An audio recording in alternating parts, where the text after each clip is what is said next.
Shosti! Tusemezane. Leo natuma salamu kwa wadada wote ambao mna BFF wa kiume. Njoni hapa tuzungumze. Salamu ziwafikie wadada wote ambao mmewashika wakaka wa watu kwamba ni BFF while you have hisia nao. Alafu wengine mmewashika wakaka watu kwamba ni BFF na wakati mnaharibu mahusiano yao. Mmewashika wakaka watu kama ni BFF wakati mnajua wakaka wana hisia na nyinyi na wewe hutaki kumwachia kwa sababu unapata advantage yake. Salamu ziwafikie all the beautiful ladies kule mbele. What?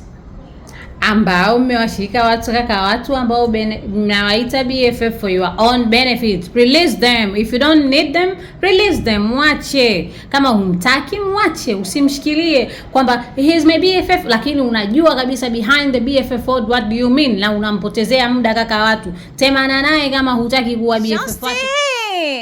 Tusemezane.